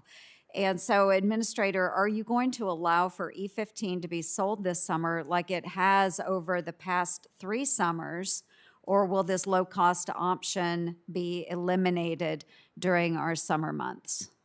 I think that the President has indicated correctly that we're looking at all of the tools in our toolbox. We are currently evaluating what flexibilities we have around E15. This is a conversation that I and Secretary Vilsack have been having quite a bit as of late. And so I can tell you that we are evaluating what Clean Air Act authorities we have to potentially take advantage of E15. Well, and I hope that we are able to do that. I do believe that I think ethanol was trading maybe a dollar lower than just straight up gas. So I know that that would be a considerable savings to our consumers as they're filling up their vehicles. And then, Administrator Regan, we're already seeing broad, costly policies which are being implemented by this administration, I believe, on an unjustified basis, which is increasing energy costs on American families, harming our international economic competitiveness, and placing unnecessary burdens on our nation's taxpayers. We seem to be seeing more of the same coming out of the EPA with a large target on something near and dear to my heart, agriculture. And I have continually fought for our farmers, and we're now back to the same fight that we've had in the past over the waters of the U.S., the waters of the United States. We're currently waiting on the Supreme Court decision that will really inform the scope of the EPA's jurisdiction. And Administrator, are you planning on using agency resources on a new WOTUS rulemaking, even though it will likely need to be changed once the Supreme Court comes back with their verdict? What we've done is we've gone through a rulemaking process already. We are currently continuing our roundtable discussions all around the country with our farmers, with our elected ag officials. The reality is that we are dealing with uncertainty in terms of where the courts have placed us with pre-2015, plus some decisions that people are having to make now. And so what we're going to continue to do, we believe we've done a good job in the rulemaking process, taking into consideration many of the concerns that have been expressed by the ag community and the other side. We're engaging in a regional roundtable now, and we're still on a path to produce some certainty while we see what plays out with the Supreme Court. So I guess the point would be that we don't want to spend resources on efforts then that would have to be changed later on. So we will continue following WOTUS. And, you know, we have seen you do conversations on the WOTUS rulemaking, I think in Alaska and North Dakota. Can you commit to coming to Iowa as well and having those conversations with our stakeholders as well? Let me circle back. I know that we are doing regional roundtables. I believe we've chosen 10 states. Let me circle back to see if you're not one of the 10, and if not, I'll chat with our assistant administrator to see what we can do to accommodate that. Yeah, that would be very helpful because we do have a lot of stakeholders that were very engaged in a number of the original WOTUS discussions, and we would love that opportunity to visit face-to-face with members of the administration and share our concerns. So overall, of course, we want to make sure that we are unleashing American agriculture and allowing us to feed and fuel the world. And it is very hard when we have burdensome practices, whether it's WOTUS, whether it is changes to the RFS, you name it. We want to make sure that we're able to provide, especially as we see crises in a number of areas around the globe where we may have food insecurities in other nations. This is a time where the United States can really step up and be part of that solution. So thank you, Administrator. I appreciate your time this morning. Thank you. I'll yield back. Senator Ernst, thank you. Good to see you. Senator Duckworth, I believe, is joining us or trying to join us by WebEx. Senator Duckworth, are you out there? Senator Duckworth, are you still out there on WebEx? Earth calling Senator Duckworth. Come in, please. All right, with that in mind, I think Senator Sullivan's en route, but Senator Kelly is here live and in person. Senator Kelly, you're recognized. Timing's everything, Mr. Chairman. Thank you. I did have some WOTUS questions as well, but I think Senator Ernst covered some of them, and I might get back to that in a second here. But I want to start with PFAS instead. So, Administrator Regan, thank you for being here today. PFAS is a rapidly growing challenge in the state of Arizona. For example, in Tucson, which relies on a sole source drinking water aquifer, there's a growing PFAS plume, and it's jeopardizing the community's secondary source of drinking water. And as drought conditions get worse, our aquifers could go from being our secondary source of drinking water to the primary source, making it even more critical that we address PFAS contamination sooner rather than later. That's why, as we were drafting the bipartisan infrastructure law, we ensured that there was dedicated funding for PFAS treatment projects that could be allocated to the states quickly.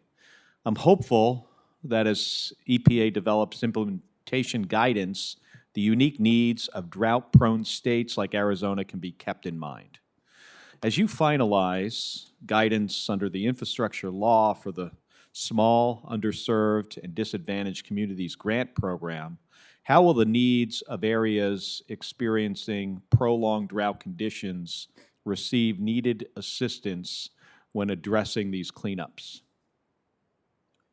Well, thank you for that question, Senator. And one of the great things about the foundations of the bipartisan infrastructure law is it provides the states and communities with the flexibilities to address the unique needs on the ground.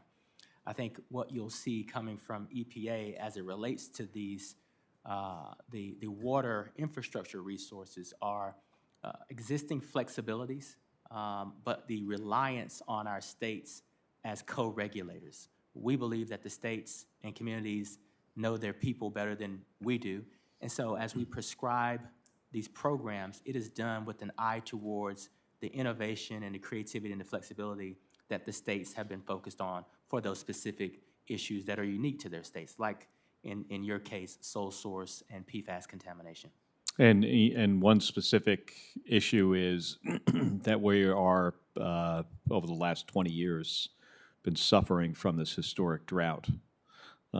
So is that something that at EPA is part of the consideration?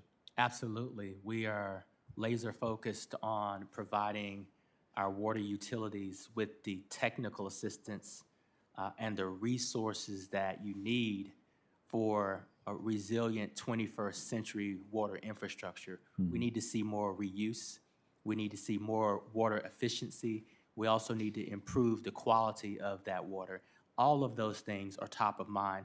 And we believe that we are designing our relationship with our co-regulators such that it's not an academic exercise, but more so an opportunity to execute and implement real on-the-ground solutions. And do you believe that the PFAS contamination in sole source aquifers poses a particular challenge for affected communities? Absolutely, I do. Absolutely, I do. And what do you, if you could just outline, I only have about a minute and a half left, how do you think the process of PFAS removal, I mean, what does this look like 10 years from now? You know, it fits well with our PFAS strategic roadmap. I believe that, number one, we've asked for the resources to pull in more health-related data, more science data, so we understand the impacts and implications of PFAS. But number two, we need that data so that we can establish drinking water levels as well as cleanup levels. That latter is so important. Once we get the health data we need to establish these cleanup levels, then we can hold the polluters accountable, and we can force these polluters to use their resources instead of taxpayer dollars to clean up the mess that they've caused.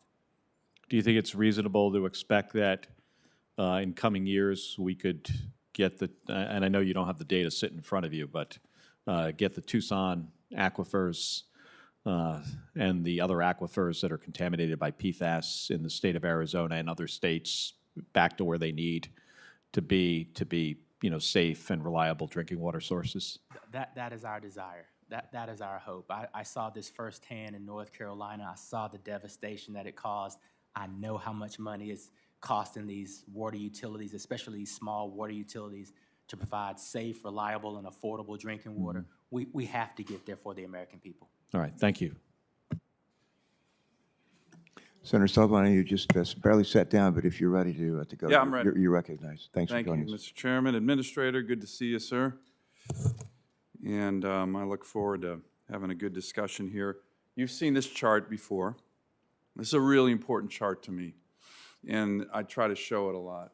So this is the issue, as you and I have talked about, of life expectancy in America. It's actually the whole country, where life expectancy has increased. It's lighter blue, darker blue, even purple. Unfortunately, in certain areas of the country, life expectancy, this again is from 1980 to 2014, 25-year period. It's decreased in certain areas, which is horrible, of course, in America. Mostly that's opioid and drug related. But the area that I like to highlight in this, of course, is in Alaska. And it's the area where life expectancy in America over the last 25 years increased more than any other place in the country. You look at the North Slope of Alaska, our rural areas, it's up to 13 years. So can I ask you, is there a more important policy indicator of success or failure? Is are Americans living longer? Are they living longer? Give me one. I've asked that of a million people. No one can ever give me one. Is a policy indicator, your policies are successful, the people you represent are living longer. Can you think of anything more important than that? Longer and healthier. Quality of life is Well, longer is healthier. possibly. Yeah, well, it is. If We- you're not we living, want- you're not healthy. We want right? people living long, healthy lives. So yes, I agree. So you agree? This is an easy answer. Yeah. Come on. I agree. All right. Yes, yes, Senator. Hell yes. Thank you. Okay, good job. All right. So here's my question, and it's an important one, and you and I have talked about it. When I look at the proposed budget, there's a lot of area on advancing justice and environmental equity. You and I have talked about it. I agree with that in a whole host of areas. I particularly agree that we need minority communities, indigenous communities in particular in my state, to live longer, right? And the reason this map is so successful in terms of living longer is unfortunately, the native people of my state, almost 20% of the population, started at a really low base because they didn't have things like clean drinking water or jobs or hospitals or gymnasiums, things that most Americans just take for granted, running water, okay? And then what happened in Alaska? In all of these areas, economic opportunities in the form of responsible resource development took place. So one of the things that I am often frustrated by is the discussion on resource development, particularly with this administration and the Obama administrations. We're going to shut down resource development because it's somehow bad. Oil and gas, bad. Mining, bad. Well, it's actually not bad, and it creates opportunities for people to live longer. This administration has issued 22 executive orders and executive actions against my state, solely against my state. And almost all of them impact economic opportunity, and many of them are targeted at the native people of Alaska. Do you think that's environmental justice? Do you think that helps minority communities? We should not be targeting any group of people. this- I actually think you're strong on this, Mr. Administrator, and I appreciate and I take at face value the times you and I have discussed this, because I know it's in your heart, right? You actually see that chart as a good thing. I do too.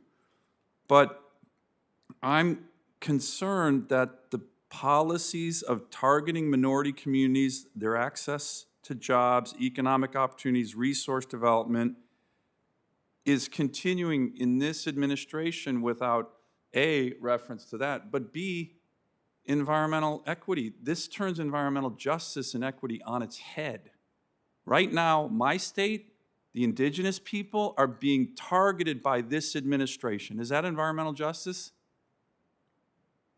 The targeting of any Is that racial equity? is not, I'm not quite sure I understand what your assertion is here. When you go into a native community, say, we're going to shut down this economic opportunity, a road, an oil and gas development, that's what I'm talking about. I don't think EPA has done that. Oh, I don't think they have. I'm just talking about the administration's done it. Talk to your cabinet official, Deb Haaland. She seems to do it every week. It's a frustration of mine, Mr. Administrator. You have a strong voice in the Biden administration cabinet. Let me ask, you've had in your budget environmental justice, small grants, cooperative opportunities. Some of these are focused on, this is in your budget, educating the public to create, quote, greater acceptance of trees in the cities. How does that compare to getting more economic opportunity to people in indigenous communities in my state? You know, I think the theme of what we're looking at with the resources we've asked for environmental justice and equity is, number one, to really focus on how we bolster and strengthen infrastructure. I agree with that. And healthy water. Number two, Water for sure. I have 30 communities in my state that have no running water or flush toilets, American citizens. And that is an EPA issue that we need to work on together. It's a heartbreaking issue, and I can tell you whether it's an indigenous population in Alaska or a black population in Alabama or a white family in Appalachia, we have to address that. That's Fully agree with you. justice and equity. I think we have to look at the disproportionate impact that pollution has caused many of these communities, whether it's, as you and I've talked about, some of these brownfield and Superfund sites, or whether it's pollution from a neighboring refinery or power utility. And so when you look at our budget and look at what we're requesting, in all seriousness, we're looking at requesting resources to combat these issues for those who have been disproportionately impacted in the ways that. I'm out of time, Mr. Administrator. I appreciate your comments. I appreciate your focus. I believe you're very sincere in this. I just hope that your budget and the Biden administration's budget prioritizes the things that you mentioned: roads, water and sewer, over, no offense, but programs to educate people on the importance of more trees in the city. It just doesn't seem to fit well. Mr. Chairman, I would welcome the chance to have a hearing in this committee about the 22 executive orders and executive actions my state has been singled out with. They're not doing that to Delaware. They're not doing that anywhere. But you wake up in Alaska, it's a new smackdown by this administration, hurting my constituents, many of whom are indigenous minority people, and it's wrong. It's damn wrong, and I really wish this committee would help me on it, because if a Republican administration was doing this to Democrat colleagues of mine, targeting them over every other state, I would help my Democrat colleagues, and I'm pleading for help here. Thank you, and from you too, Mr. Administrator. Well, and Senator Sullivan, I hope this is a true statement, but I think from the beginning in our conversations, whether it's wood stoves, air quality, Superfund contamination, water infrastructure, I believe that our regional office has been working hand in hand with the state of Alaska to be as flexible as possible to provide the best service from EPA to your constituents. I need your voice with other cabinet members in this administration to kind of stop the war on Alaskan families, particularly in minority communities. So thank you. And Senator Sullivan, let's follow up on a sidebar with Senator Capito with respect to your request for a hearing. Thank you, Mr. Chairman. I'm trying to be respectful here, but it is a I know. big frustration of mine. I understand. So we're going to try one once again with Senator Duckworth, who was unable to join us by WebEx. I understand she's going to try to join us by phone, by telephone. Senator Duckworth, can you hear me? I sure can, Mr. Chairman. Good. We hear you loud and clear. Go right ahead. Thank you. Hooray. I wanted to say thank you to everyone for being here today. I'm excited to hear that one of EPA's key budget priorities, Administrator Reagan, includes water infrastructure, and EPA's budget request includes an increase of nearly $1 billion to fully fund the water programs authorized in my Drinking Water and Wastewater Infrastructure Act. If we keep this level of funding consistent, we have a chance to correct the historical gap in accessible funding for low-income communities and communities of color. When working to get the citizens of Cahokia Heights, Illinois, federal money to help mitigate their awful sewer flooding situation, it was really disheartening to find out that there were almost no viable options for getting grant funding that met the needs of the community. Let me just say again that there were almost no eligible funding opportunities to assist an underserved community with getting raw sewage out of their yards. In the WIA, I specifically lowered cost shares and increased grants to finally open the door to funding for communities just like this across the country. Mr. Administrator, could you explain how the increased funding requested in the EPA budget and increased accessibility to funds created in the WIA will help impact disadvantaged and underserved communities with their water infrastructure? Absolutely, and thank you, Senator, for that question. You know, it's unfortunate that we have these circumstances in this country where people are facing some of the things that you've just described. And the first thing I'll say is that the unique aspect of the bipartisan infrastructure law is exactly what you said, which is the opportunity for communities who have never had a seat at the table to actually compete for these resources because they are forgivable loans or they're not required significant matches. What we're doing to increase their competitiveness is we are providing unprecedented resources for technical assistance so that many of these disadvantaged communities can put forward competitive proposals so that they can finally receive the resources that they need. And so what I would say is that we're grateful for the construct of bill. You will see the request that we've made in our budget builds on that, and then we want to deploy additional resources to provide technical assistance for communities like Cahokia Heights or, you know, some of the other cities that we've seen all across the country as well. Thank you. Mr. Administrator, it's no secret that low-income communities and communities of color are disproportionately affected by pollution and climate change, whether that's Cahokia Heights, Illinois, or on the Gulf Coast. That is why it is so important for the EPA's FY23 budget request to include robust funding levels for environmental justice efforts like the Environmental Justice Block Grant Program. I am a big fan of EPA's idea of creating a new environmental justice national program to be led by a Senate-confirmed assistant administrator to elevate and maximize the benefits of environmental justice efforts across the EPA. And I would love to be helpful on this. Can you talk a little bit more about this idea and how you expect this program will help to address the systematic underinvestment in environmental justice communities? And are there opportunities for communities to input to be built into this program to ensure that the funding needs are being met? There absolutely are opportunities for community engagement. I've just hired an environmental justice and equity advisor to help us bridge a lot of these gaps. As you know, when we think about the disproportionate impact of pollution, you know, it's complicated in terms of how we really tackle this issue. And we know that, you know, Black and brown communities, tribal communities, low-income communities, this is where the evidence leads us. We see the disproportionate impact in these communities.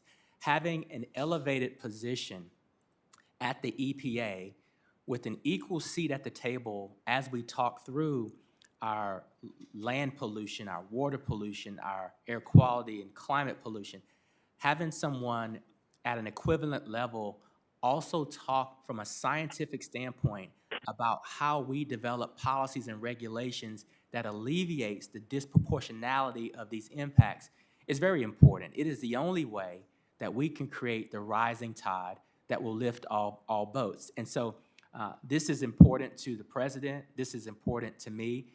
It's an opportunity for us to demonstrate that our environmental laws, policies, and regulations will provide equal protection for every single American in this country.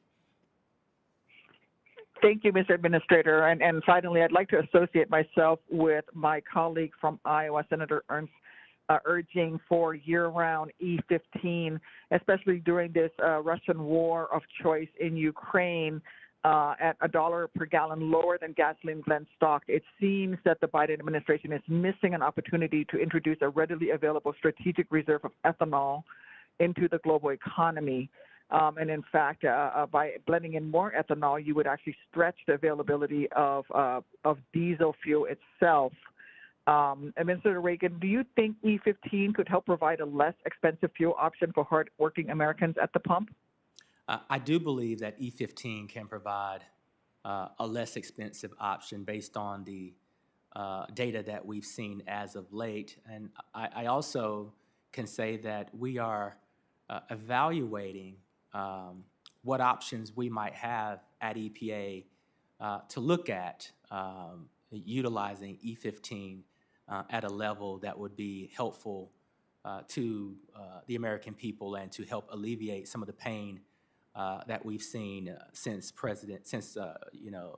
Russia has launched this war against Ukraine. And so the president has pledged all hands on deck and for us to look at every single option. And I'll tell you, along with E15, that is one of the reasons why I've been laser focused around providing certainty to the RFS program in general, because the Congress's intent was that biofuels would have a larger play in this space. And so whether it's E15 or RVOs, we need to have a comprehensive approach to alleviating our dependence on oil. And I think that this is a path that we should pursue, and we are. Thank you very much, Mr. Administrator. Thank you, Mr. Chairman. I'm way out of time. You've been very generous. Yes, you are. So thanks so much for trying so hard to join us. Before I turn to Senator Capito for a second round, are you doing okay? Ready for a little bit of work? The end is in sight, so thank you. But I want to ask unanimous consent to place in the record materials describing the Biden administration's actions to reduce energy prices and improve energy security, including the vehicle standards mentioned by Senator Markey. Without objection, so ordered. And Senator Capito, please proceed. Thank you, Mr. Chair, and I would like to enter into the record a number of industry letters about how the administration policies contribute to higher energy prices. Without objection. Thank so you. ordered. Thank you. Mr. Administrator, I want to talk about your full-time equivalents. So how many people right now are full-time equivalents at EPA?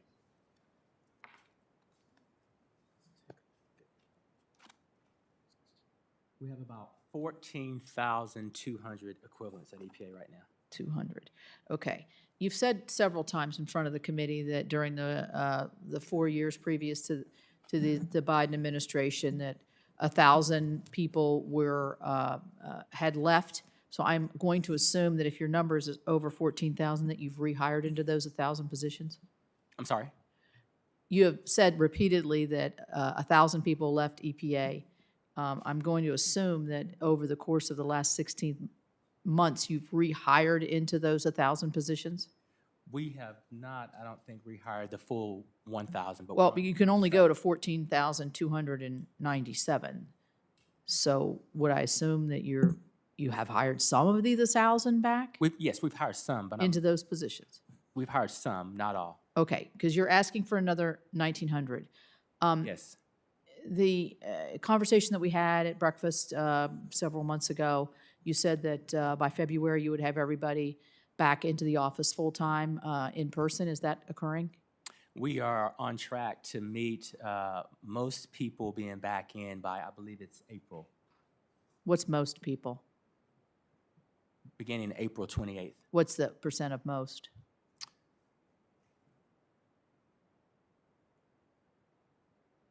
We can get back to you on that exact percentage. Okay, I would hope it's close to 100%, because that's, makes sense for an agency that's impacting so many. I'm being told all employees are scheduled to be back by the last pay period in April. All employees. All employees. Good, good. So you want to hire another 1,900, and that includes, I'm assuming, the 450 that you've mentioned for the Tosca. That includes that number? Yes. Yes, okay. And why do you need 1,900 more people? Well, I think when You were given money in the IIJA and ARP and CARES. Did you use that money to hire people? we were given money for activities, we were not given money for personnel. So when you think about the $60+ billion that we received with the bipartisan infrastructure law, just the $50 billion in general looking at water infrastructure, we were not given resources to hire in those. Those go into the revolving funds, right? Yes. Right. Most of those resources. So those are go set into an programs, it's just more existing money. Program. So yes, more money going through more money going through existing programs, but some of that money is much more flexible than the money that traditionally went through those programs. So we need more bodies to help manage those programs and push that money through to get to the states. We also. So you would anticipate after 5 years, you wouldn't need those folks, because this is only a 5-year program, to push the extra money, because the extra money won't be there in 5 years. Well, I think that when we look at the resources that we received, which was $50 billion, and the country has over $720 billion worth of infrastructure needs, I'm under the impression that the country is going to need continued help to rebuild its national infrastructure from a cyber standpoint and a physical standpoint. Okay, let me ask you on that, now that we're talking about the water and the IIJA, there's quite a bit of money, as you said, and we agree, and I think it's great. I mean, obviously, this was a bill that came out of our committee, and we're very excited about it, revolving funds. EPA has given guidance that pushes states to rewrite their definitions of disadvantaged communities and affordability criteria in line with the administration's Justice 40 initiative. You just answered a question a couple people ago about how important it is to have the flexibility, give the states the ability to do that. You're a former state administrator, so you know that the state has been tasked with defining disadvantaged communities in the past. Why is that not working under this initiative? Why is it changing? Why are you changing that? Well, what we're doing is, again, the existing state programs traditionally operate with a different flexibility or lack of flexibility than what bill provides. And so in bill, there's a specification that 49% of those resources go to disadvantaged communities. Every state has a different definition of Right. disadvantaged community. Because they know their states. So some of these states have said, well, we need for you, Mr. Administrator, to be a little bit more specific and offer up some criteria, because we want, as co-regulators, to meet the full intent of So the Congress. states are asking for this? Yes. So what we've done is we haven't given mandates. We've provided criteria around what we believe the intent of the bipartisan infrastructure law is. These are characteristics that we believe fall within a safer realm of how we get the resources to those who need it the most. So I'm for that, of course, but I'll give you an example. In my state of West Virginia, if we use the tool, the online tool that is available to define disadvantaged communities, I got excited about this because we have a small community called Institute West Virginia that has an historic Black college and university, West Virginia State University, where Katherine Johnson went to school and graduated. And it is also right next to a major chemical facility that's been much, much larger in the past. And there have been environmental issues from time to time as we've seen that footprint change over the years. And this community doesn't fall within a disadvantaged community definition according to the tool that you all are putting together. It's probably well over our state average in terms of minorities who live there. And my understanding is because it's next to the school, there's faculty that live there, but it totally qualifies for what we're trying to, what the mission, the joint mission is here to help communities that have had issues. How do we square that? Why wouldn't you let the state make that determination? Well, I think that you've offered a good example of where states fill the gaps, and I think that we've seen areas where states have said, hey, we don't necessarily know if we are accurately defining disadvantage and environmental justice. So the short answer is that this is a process that is being developed together by the state and federal agencies as co-regulators. I don't think that anyone has a monopoly on the perfect definition of environmental justice or disadvantaged communities. So what we're doing in real time is having active conversations with the state commissioners and the state secretaries all across this country. We're basically saying, we believe that this is the definition. The states are saying, we believe that this is the definition. And together, we are coming up with what we believe are the best solutions for those individual states to be sure that no one is left behind. Okay, I don't want to leave anybody behind. Here's where I'm concerned. If you're definitionally on, particularly in the grant area, putting your foot on the scale for certain types of parameters that were not designated into the legislation when we created this on a bipartisan basis, and you've created a definition, whether it's disadvantaged communities or however, whatever you would term another aspect of the law, and the state has a different view of this and loses their flexibility, it seems to me that in applying for a grant, a state applying for a grant into these parameters, they're going to be disadvantaged because they're not meeting the metric that you've established at the federal level. And this is a deeper discussion, and we can get into it later. But I don't want to see a position where you're overriding what the locals, something that we've empowered local officials to do, like you were doing in North Carolina for years, to make those determinations. And this is what concerns me. And I would agree with you if what we put out was a mandate. It's not. These are criteria. You can't mandate because it's not in the law. The interesting thing about the relationship we have with our state regulators, if done correctly, whether it's a Title V permit, any of the delegated authorities, or water quality, is typically there's a back and forth, there's a conversation, there's a dialogue. A lot of times states want to consult with the EPA because they want to be sure that they have the cover, and that's vice versa. My intention is to ensure that we don't take any of the autonomy and flexibility from the states. The goal is to work together and try to get the right criteria there so that we don't see anyone fall through the gaps. Okay, so I would say, I would disagree, I think we have some agreement, but I would disagree that you're not putting your thumb on the scale here in this particular area. We see this throughout, particularly on the transportation side, on the discretionary grant side. When we're not, we specifically didn't specify these things in the law because we wanted a bipartisan bill that we could all agree on, and keeping that flexibility within the state was very important to all of us on this committee. Sure.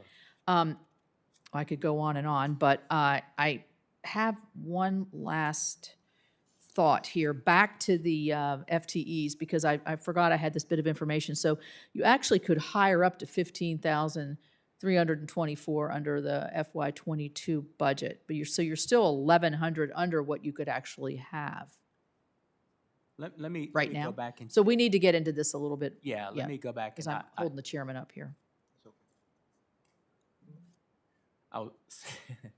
we should talk further. We did not get the 2022 budget, so we can't hire up to that number. But I would like to go back to the preceding question you asked about the numbers, just to be sure we're talking about the same number of personnel. Okay, thank you. Yes. I want to go back and thank you for bearing with us and continuing this discussion. It won't last much longer. I want to go back and talk just a little bit about the methane emission reduction program, just for clarification purposes. My intent in our crafting and eventually implementing a methane emission reduction program is not to just slap a fee on emitters of methane. What we want to do initially is to provide up to as much as $700 million in assistance to those oil and gas companies that are. I have a note here for my staff. It says consumer costs will be low not zero, less than 1%. We'll come back and figure out what that means. If not zero, thank you. All right, a couple of questions if I could. And then the last question will be, is there anything you wish had been asked that you weren't? And we'll kind of close with that, okay? My first, my two remaining questions deals with Diesel Emission Reduction Act. George Voinovich, former member, former colleague, former governor, a close friend, asked me one day to be his lead Democrat on Diesel Emission Reduction Act. We thought about it, talked about it, and I agreed. Literally 40 days later, it was signed into law. I've never seen legislation that impactful move that quickly. But when George left us and Jim Inhofe agreed to step up and be the Republican lead on the Diesel Emission Reduction Act, continues to do that. I'm very grateful for that. But I'm with respect to the Diesel Emission Reduction Act, which makes significant reductions, as you know, in diesel emissions from trucks, from ferry boats, from all kinds of vehicles. But I'm pleased to see that the president's budget provides $150 million for the Bipartisan Diesel Emission Reduction Act, or DERA, as we call it. As you know, our nation has millions of old, dirty diesel engines in use today. These dirty engines can help take our kids to school, can help run our ports, can help ship our goods across the country. Dirty diesel engines are not only bad for our air, they are bad for our climate, and as it turns out, bad for our pocketbooks in terms of energy costs. I applaud this administration's commitment to Diesel Emission Reduction Act and related programs, like the recently passed Bipartisan Infrastructure Clean School program, which helps transition our dirty vehicles to cleaner, more efficient, American-made options. My question is this, Administrator Regan, how important are investments in cleaning up dirty diesel for our climate and for the communities that live nearby or downwind? How do these investments spur economic development and save customers money in the long run? Please. Well, first of all, I applaud you and others for the leadership around the DERA program. I think it's one of the more exciting things when we look at a program that has effectively taken emissions out of play, especially those that were exposed to our best and most precious cargo, which are our youth. And when we look at the success of the DERA program and how it's the foundation in ushering in how we plan to leverage this $5 billion to clean up America's yellow school buses, it's really exciting. Diesel emissions, as we know, contribute heavily to lost school days, lost work days for bus drivers, lost work days for teachers. So this is a transformational opportunity to reduce those hospital visits for kids, for parents, and for those who have been exposed to diesel emission. It's also an excellent opportunity for innovation in the manufacturing sector. When I visit in North Carolina, in the Midwest, and we look at some of these school bus manufacturers or the manufacturers that are participating in the supply chain, this is an awesome opportunity, and it's a way to awaken American innovation.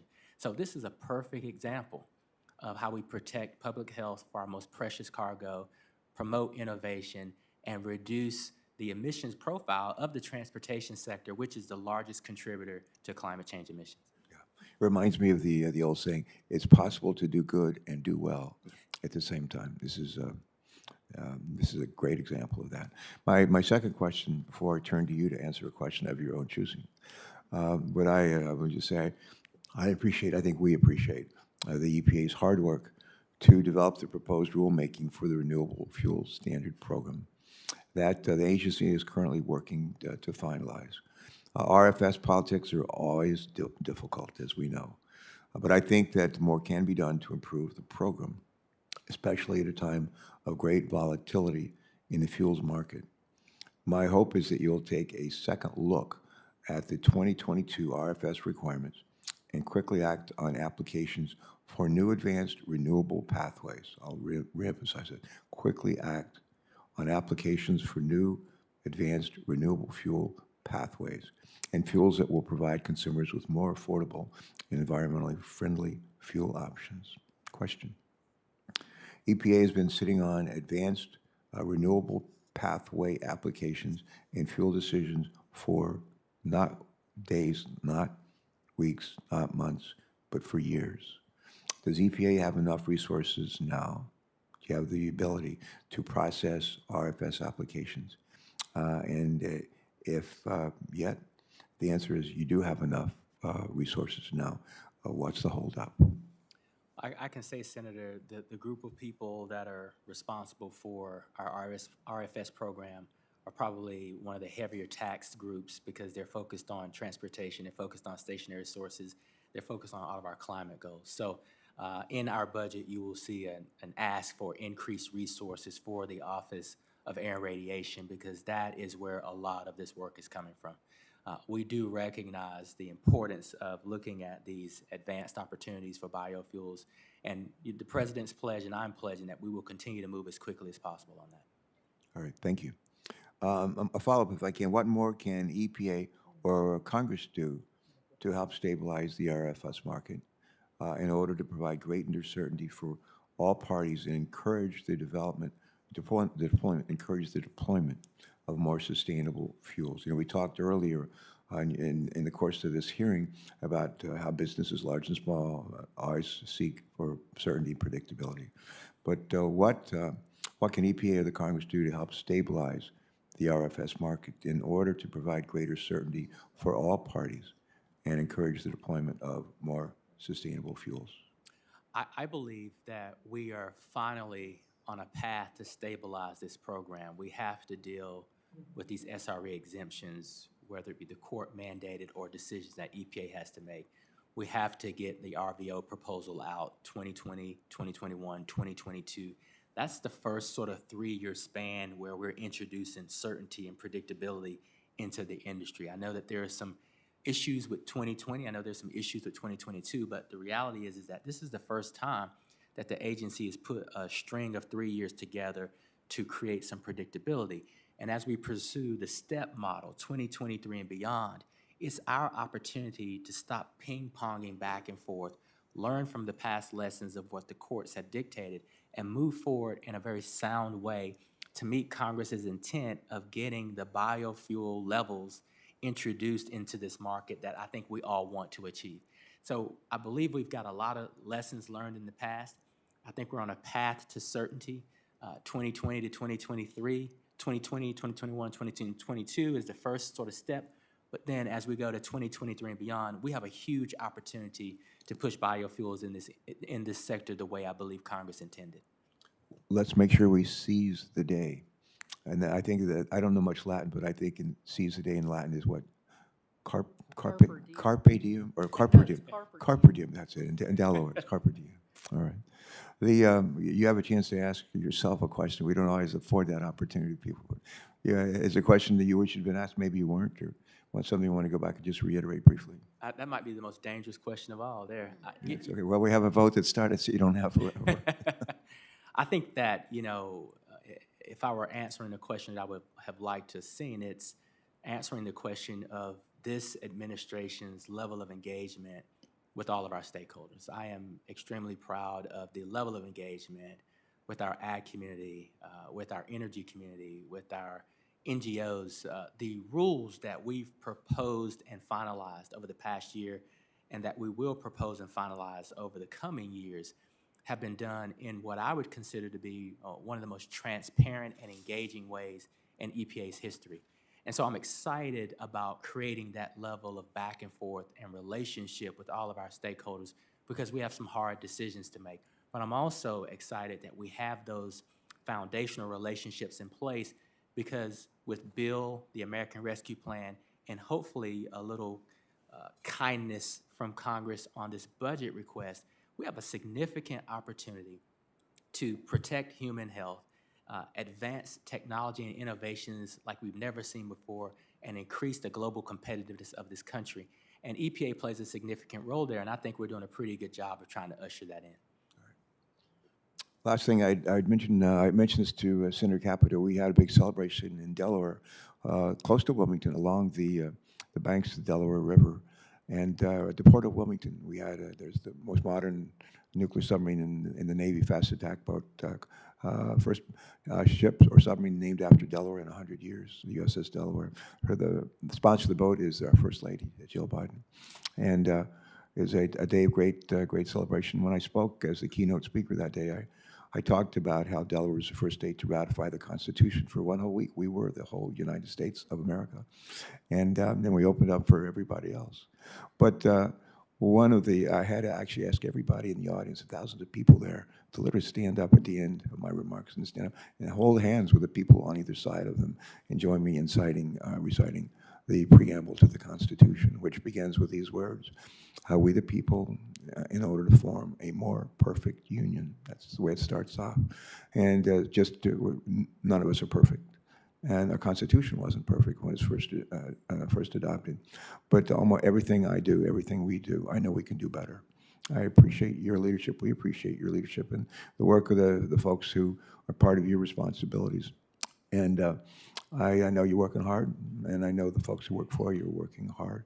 And our goal is perfection, knowing that they'll never get there, but at least that's where we're headed. We're trying to get there. And just to reiterate, I'll be looking forward to hearing from one of our Carpertown alums who works for you now in scheduling in advance to hear when you're going to West Virginia. So if you run into my family in Raleigh County, let me know. And I think with that, anything else? No? Here we go. Before we adjourn, a little bit of housekeeping.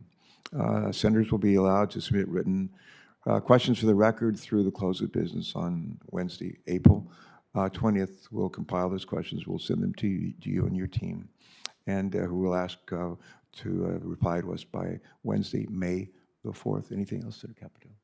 No. And with that, it's a wrap. Thank you so much. With that, this hearing is adjourned. Thank you. Thank you all. Thank you.